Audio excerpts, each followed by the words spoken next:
"Are you serious?" she asked. "Completely," I replied. "I want it to be aesthetically pleasing, but also functional, for defense." She chuckled. "Defense? Against what? Invading armies?" "Something like that," I said with a wink. I've always believed that even the most mundane spaces can be transformed by a touch of beauty, a hint of whimsy, a small element of surprise. That's why I installed the fountain. It wasn't much, just a small circular fountain in the middle of my driveway. A simple, tiered design made of cast stone. A few goldfish, bright orange flashes against the gray concrete, swam lazily in the basin. The water, recirculated by a small, quiet pump, bubbled gently, creating a soothing, peaceful sound. It wasn't some gaudy Vegas-style monstrosity, just a simple, recirculating fountain, with a few decorative fish and the gentle sound of bubbling water. It was my little oasis of calm in the concrete desert of my driveway. Apparently, in neighborhood name, that was grounds for an HOA intervention, I thought, as I sat on my porch swing, watching the sunlight glint off the water. It was a small thing, perhaps, but it brought me joy. It added a touch of elegance to an otherwise unremarkable space. It was a focal point, a conversation starter, a tiny rebellion against the relentless beige conformity of my suburban surroundings. I should have known that any attempt to add a touch of personality to my property would attract the attention of the neighborhood's resident enforcer of blandness. I just didn't expect it to happen so swiftly. The knock on the door was sharp, insistent, and utterly devoid of any hint of neighborly warmth. It was the knock of a man on a mission, a man with a clipboard, a man who probably enjoyed enforcing rules more than breathing. Richard Dick, Kensington III. The 3 was crucial, he'd insist, as if anyone would confuse him with some other Dick Kensington. He was a retired bank executive with a permanent sneer, a clipboard that seemed surgically attached to his hand, and a deep-seated belief that the HOA was his personal fiefdom. He was the kind of guy who probably measured his grass with a ruler and alphabetized his canned goods by expiration date. He stood on my porch, a monument to beige conformity, his khaki pants perfectly pressed, his polo shirt tucked in with military precision, his expression a mixture of disapproval and righteous indignation. "Mr. Carter," he began, his voice a dry, nasal drone. "I'm afraid I must address a matter of grave concern regarding your driveway adornment."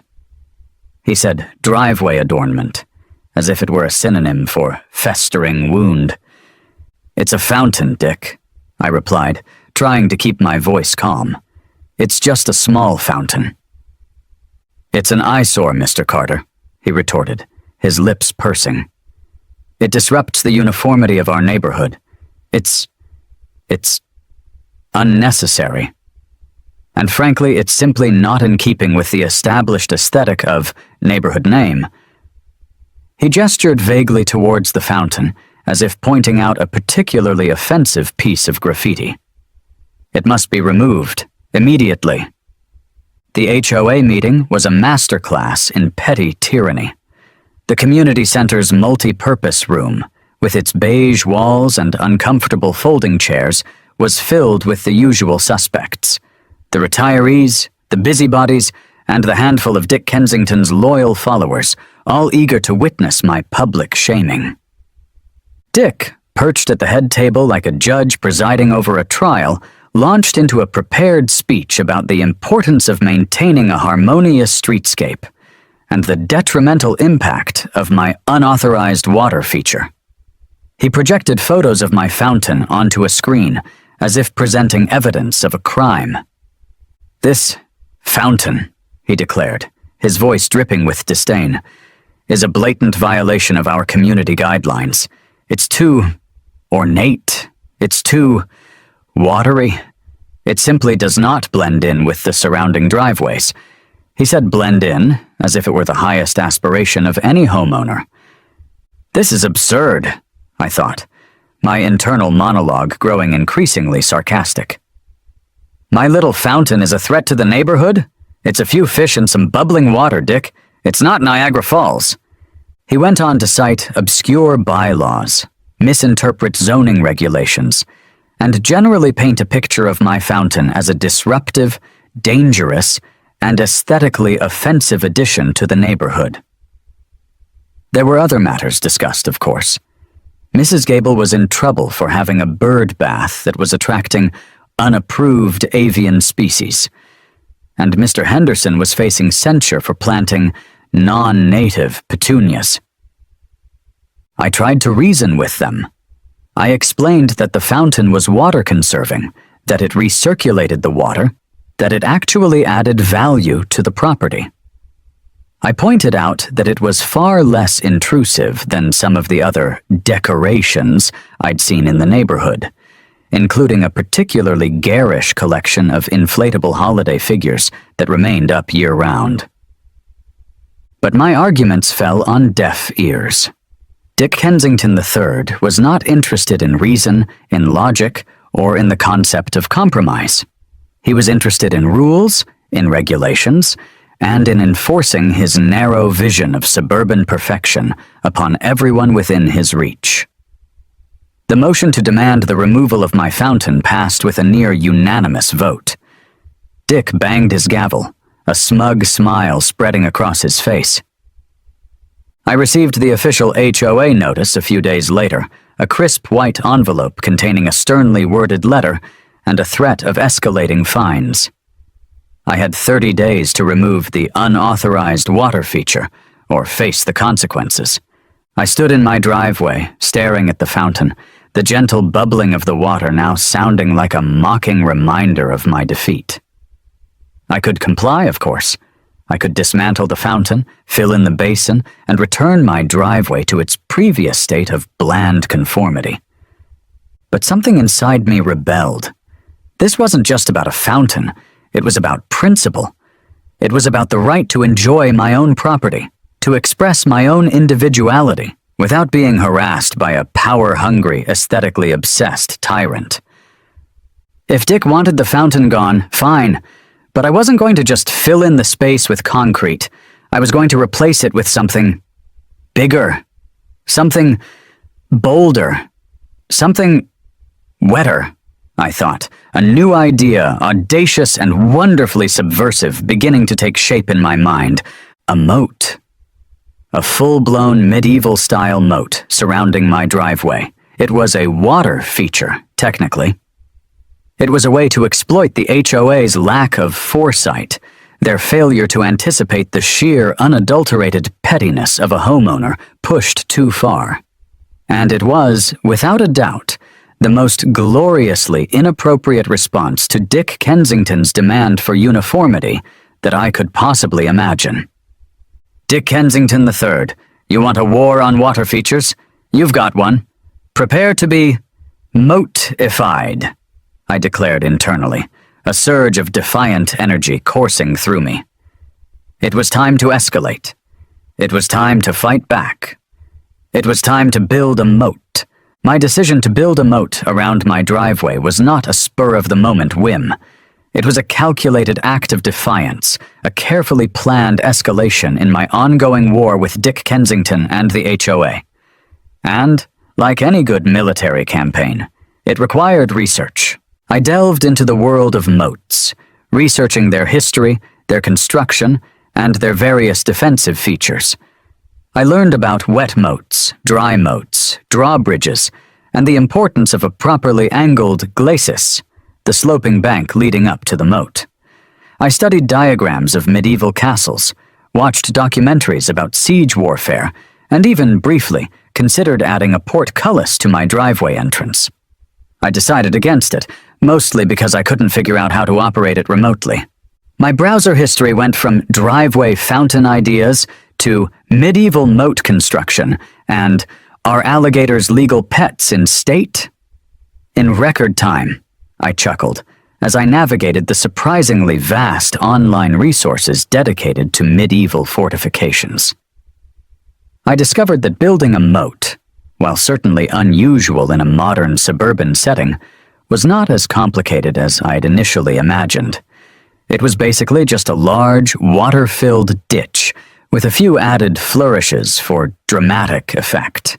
I started sketching out my plans, filling notebooks with drawings of circular moats, drawbridges, and strategically placed aquatic plants. My initial vague notion of a moat-like water feature was rapidly evolving into something far grander, far more elaborate, far more ridiculous. A mischievous grin spread across my face as I refined my designs. This wasn't just about replacing a fountain, it was about creating a statement, a monument to petty revenge, a watery barrier between me and the beige tyranny of Dick Kensington III. Building a moat, I quickly realized, was not a DIY project. I needed professional help. I needed someone who understood landscaping, excavation, and the intricacies of water features. I needed a landscape architect. I found a local company, Creative Landscapes, and contacted them, requesting a consultation. The owner, a woman named Sarah, a third Sarah, arrived at my house, expecting to discuss flower beds, patios, or perhaps a small pond. She was not expecting to be asked to design a moat. "A moat?" she asked, her eyebrows rising in disbelief. "Around your driveway?" "That's right," I said, trying to sound as serious and confident as possible. "A circular moat with a drawbridge, and maybe some aquatic plants, and fish, definitely fish." Sarah stared at me for a long moment, then at my driveway, then back at me. "Are you serious?" she asked. "Completely," I replied. "I want it to be aesthetically pleasing, but also functional. You know, for defense." She chuckled. "Defense? Against what? Invading armies?" "Something like that," I said with a wink. Sarah, to her credit, quickly recovered from her initial shock. She was a professional after all, and she'd clearly dealt with some unusual requests in her career. She started asking questions, taking measurements, and sketching out some preliminary ideas. She seemed intrigued by the challenge, by the sheer absurdity of the project. "This is different," she admitted, "but I think we can make it work. It'll be unique." "Unique is exactly what I'm going for," I said. And we started to plan the ultimate HOA-defying moat. The construction process was, to put it mildly, disruptive. It began with the arrival of a backhoe, a giant yellow machine that looked like it belonged on a construction site, not in the quiet, tree-lined streets of neighborhood Name. The backhoe began digging, tearing up my driveway, carving out a circular trench that would soon become my moat. The noise was considerable, the dust was pervasive, and the sheer scale of the project was impossible to ignore. My neighbors, understandably, were bewildered. They'd gather at the edge of my property, watching the excavation unfold, their expressions a mixture of curiosity, amusement, and a growing sense of what on earth is going on over there.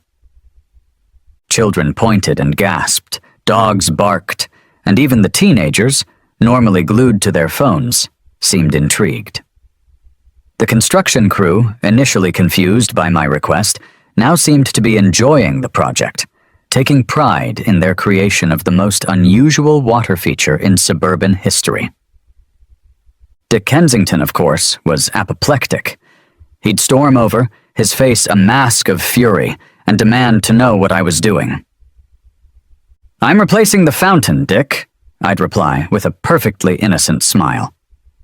"Just like you asked, with another water feature." I'd emphasize the words water feature, knowing how much it would irritate him. I made absolutely sure to mention as many times as possible how much better this new water feature was. "It looks like you're digging a hole," he'd sputter. "It's for drainage," I'd say vaguely. "And aesthetic enhancement. It's all very zen." His eye twitches were becoming legendary. He knew I was up to something, but he couldn't quite figure out what. And that, of course, was the beauty of the plan. With the moat excavated, lined, and filled with water, it was time for the finishing touches, the details that would transform a simple ditch into a truly magnificent and ridiculous work of suburban art. First, I added the fish. Not just any fish, of course, but a school of vibrant, shimmering koi, imported from a specialty breeder. They darted through the water, their scales flashing in the sunlight, adding a touch of elegance and serenity to my otherwise medieval-themed creation. Next came the plants. I chose lush, tropical varieties, creating a miniature jungle around the edges of the moat, a vibrant contrast to the beige conformity of the surrounding houses. I added water lilies, their delicate blooms floating on the surface, and a few strategically placed papyrus plants for a touch of exotic flair.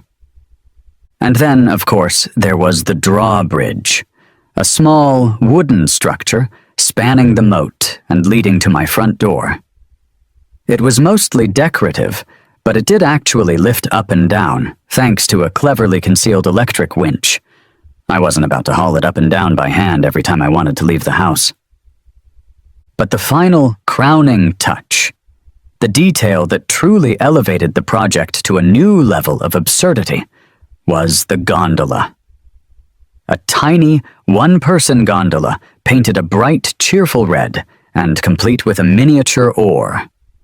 It was utterly impractical, completely unnecessary, and absolutely perfect.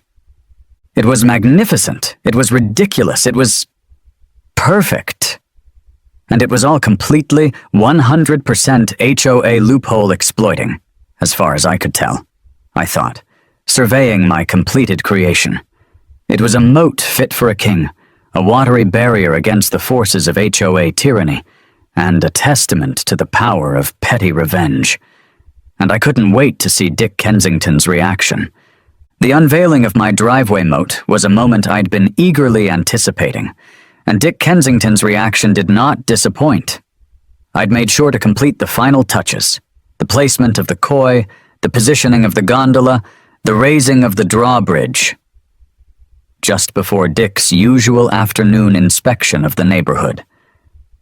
He rounded the corner, his clipboard clutched tightly in his hand, his eyes scanning for any sign of violation, any hint of nonconformity. And then he saw it. My house. Or rather, my moat. He stopped dead in his tracks, his jaw dropping, his eyes widening in a mixture of horror and disbelief. He looked like he'd just stumbled upon an alien landing site, or perhaps a particularly offensive display of lawn ornaments. He took a few tentative steps closer, his head tilted, as if trying to understand what he was seeing. Then he started sputtering, incoherent noises. Finally, he found his voice. This is unconscionable, he shrieked, his voice cracking with rage. He stormed towards my house, carefully navigating the drawbridge, which I'd partially lowered just for him, his face a shade of purple that I'd previously only seen on overripe eggplants. "You've turned your driveway into a medieval swamp. It's an abomination." I emerged from behind a strategically placed palm tree, a picture of calm, unruffled composure. "Good afternoon, Dick," I said, my voice dripping with feigned politeness. "I see you've noticed my new water feature. What do you think? I was going for a historically inspired look." "It's a moat," he roared, his voice reaching a pitch that could shatter glass and probably set off car alarms. "With a drawbridge and is that a gondola?"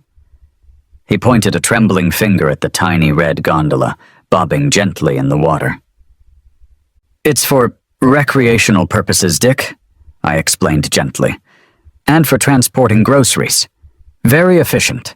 Saves me from having to carry heavy bags across the, driveway. And, of course, enhances security. As you know, the HOA is keen to promote secure properties. I gestured towards the moat, the koi swimming peacefully beneath the surface, the drawbridge slightly raised, a picture of serene defiance. Besides, I added with a pointed look, you did say no fountains, plural. This is one very large water feature. Watching Dick's face contort with rage and disbelief was more satisfying than any bubbling fountain could ever be, I thought, struggling to suppress a laugh. He was practically vibrating with fury, his perfectly pressed khakis seemingly on the verge of spontaneous combustion. It was a performance for the ages, a meltdown of epic proportions. Dick, predictably, called an emergency HOA meeting, demanding the immediate removal of my aquatic monstrosity. He envisioned a swift condemnation, a unanimous vote to dismantle my moat, a restoration of order, and beige to Sunridge Estates. He was, as usual, in for a rude awakening. The meeting, held in the same beige-walled community center room, was a scene of utter chaos. Dick, looking increasingly frantic and disheveled, presented a PowerPoint presentation titled, "Why Moats Are a Danger to Suburban Living." The presentation was a masterpiece of fear-mongering and hyperbole, filled with blurry photos of my moat, exaggerated claims about its structural instability, and a series of increasingly unlikely scenarios. Slide 1, moats attract undesirable wildlife, with a picture of a cartoon alligator. Slide 2, moats are a drowning hazard for children and pets, with a picture of a stick figure falling into a moat. Slide 3, moats decrease property values and destroy the neighborhood aesthetic, with a picture of my house looking surprisingly majestic with its moat, next to a picture of a perfectly manicured, utterly boring beige house. Slide 4, moats are a breeding ground for mosquitoes. His arguments were met with a mixture of skepticism, amusement, and outright hostility. The other HOA members, it turned out, were not as enthusiastic about banning moats as Dick had hoped. Some were secretly impressed by my audacity. Others were simply tired of Dick's constant complaining. And a few, I suspected, were secretly hoping I'd invite them over for a gondola ride.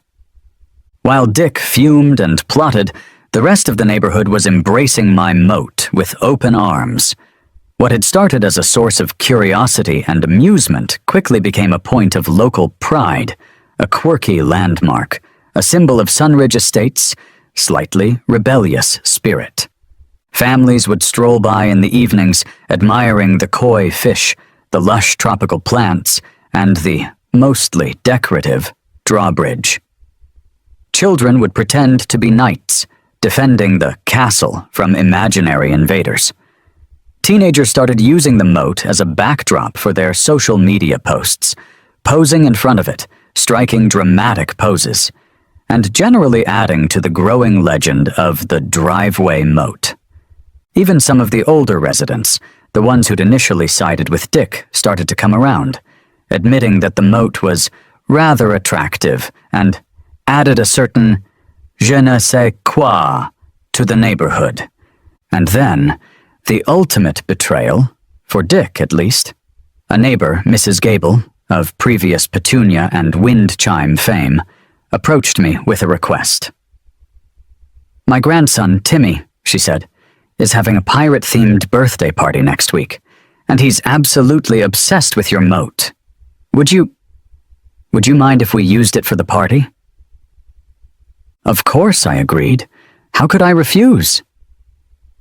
The thought of a group of children, dressed as pirates, swarming around my moat, searching for buried treasure, which I would, of course, provide, was too delightful to resist. It was the final glorious nail in the coffin of Dick Kensington's anti-moat campaign. The final crushing blow to Dick's authority came as it often did from the media. The local newspaper, the Sunridge Estates Gazette, ran a front-page story about my driveway moat, titled Suburban Moat, Architectural Wonder or HOA Nightmare. The article described the moat in glowing terms, highlighting its unique design, its eco-friendly features. The koi fish, apparently, were excellent for mosquito control, and its surprisingly calming effect on the neighborhood. And then it went viral. Someone posted a picture of the moat on social media, and it exploded. Thousands of likes, shares, comments, and retweets. People were fascinated by the story, by the sheer audacity of building a moat to spite an HOA president. Local news outlets picked up the story, then national news outlets, then international. My driveway moat became a global phenomenon, a symbol of rebellion, a testament to the power of creative pettiness, and a surprisingly popular tourist destination. The online comments were a goldmine of amusement. "This is the most epic HOA takedown I've ever seen," one user wrote. "Give this man a medal," declared another. "I want a moat," a third commented.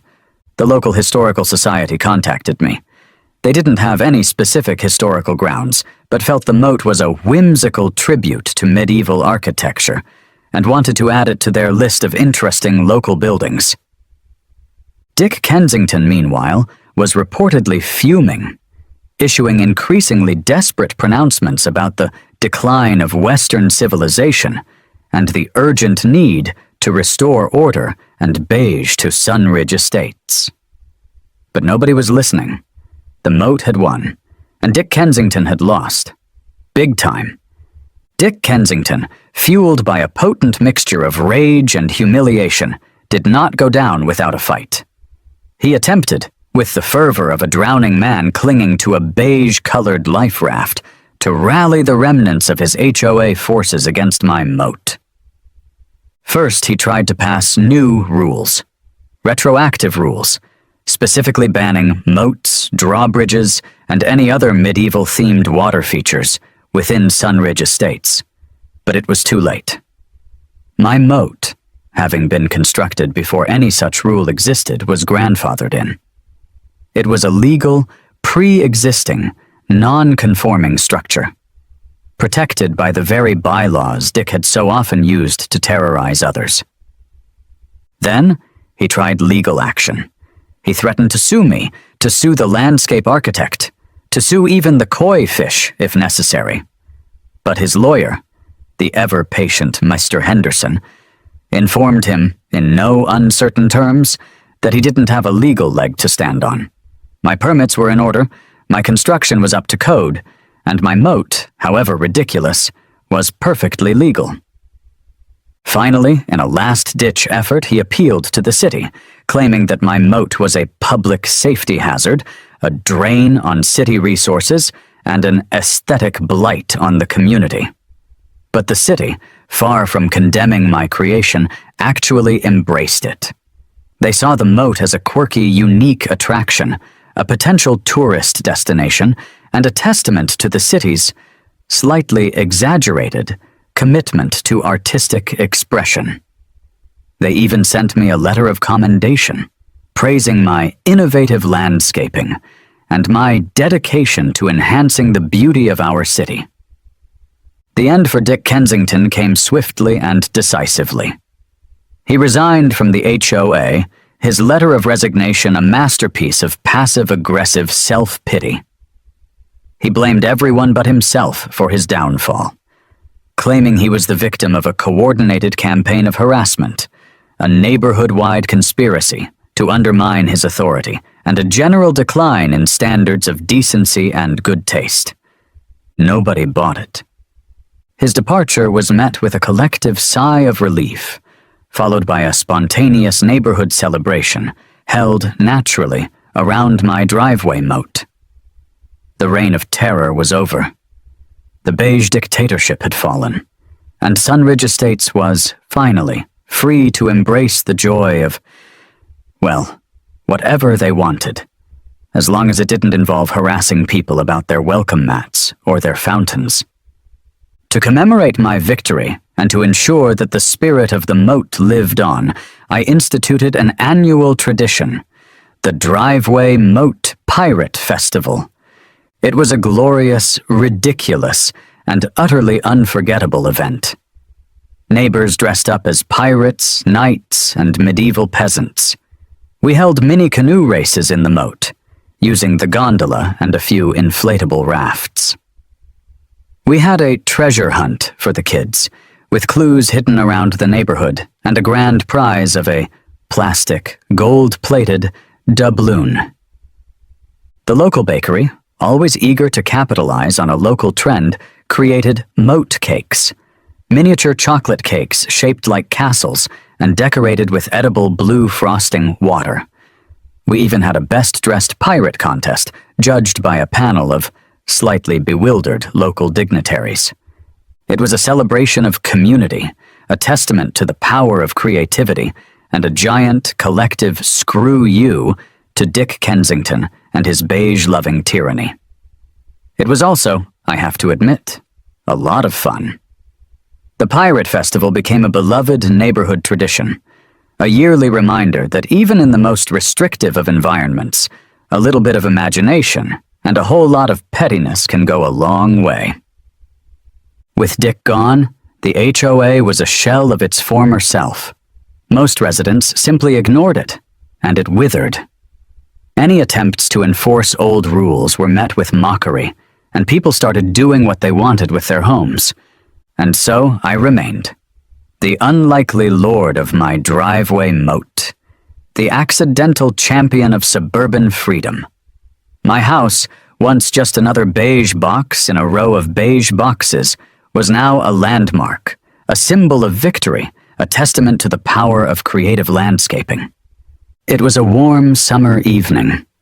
I was standing on my, now slightly famous, driveway, lowering the drawbridge for the night, a purely theatrical gesture, but one I enjoyed immensely. The koi fish were swimming lazily in the moat, the tropical plants were swaying gently in the breeze, and the tiny gondola was bobbing serenely on the water. A new neighbor, a young couple who'd just moved in down the street, walked by. "Excuse me," the woman said. "We're new to the neighborhood. We were just wondering, what's the deal with the moat?" I smiled. "It's a long story," I said, "but the short version is, I had a disagreement with the HOA about a fountain." They laughed, intrigued. "Well," the man said, "it's certainly unique." "It is," I agreed, "it is." Who knew that a driveway fountain and a burning desire for revenge could lead to all this? I guess sometimes you just gotta build a moat to find your peace, I thought, as I watched the sunset paint the sky in shades of orange and purple, reflecting beautifully off the still water of my moat. I raised my imaginary glass in a silent toast. To the driveway moat of neighborhood name, may it forever stand as a monument to the triumph of creative landscaping over conformity, and a warning to all future HOA tyrants.